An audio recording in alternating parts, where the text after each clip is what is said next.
ராமராஜனுக்கு அவருக்கு சண்டை, ப்ரொடியூசருக்கும் அவருக்கு சண்டை. அவர் கால் ஷீட்டு கொடுத்துட்டு நடிக்க வரல, ஒரு மேலே இருக்க கோபத்தில் தள்ளி போயிட்டே இருக்கு.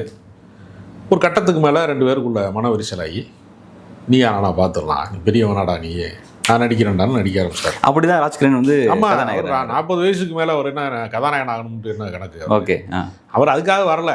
அவர் என்ன 6 பேக் வச்சுக்கிட்டு பாடி ஃபில்டரா ஜிம்முக்கு போயிட்டு அப்படிலாம் இல்லை. அவர் சாதாரணமாக தானே நம்ம ஊர்களில் இருக்கக்கூடிய ஒரு ஆள் மாதிரி தானே அவர் இருப்பார். அப்போ அவர் ராசாவின் மனசில் நடிக்கிறாரு. படங்கள்லாம் வந்து ஏறத்தாழ ஷூட்டிங்லாம் முடிஞ்சிருச்சு. இளையராஜாட்ட போட்டு காட்டுறாரு. ஏன்னா அவர் இளையராஜா தான் அவருடைய ஆஸ்தான, அவருடைய வழிகாட்டி, அவருக்கு எல்லாமே அவர் தான். ஏன்னா அவர் தான் வந்து அவர் காட்ஷீட் கொடுத்தனால தான் அவர் ப்ரொடியூசர் ஆனார். அதனால் படத்தை போட்டு பார்க்குறாரு. படம் ரொம்ப ராவாக இருக்குது, ரொம்ப ட்ரையாக இருக்குது, படம் பார்க்க முடியாது. கதையெல்லாம் இருக்குது, எல்லாமே இருக்குது, ஒரு என்டர்டெயின்மெண்ட்டாக இல்லை படம்.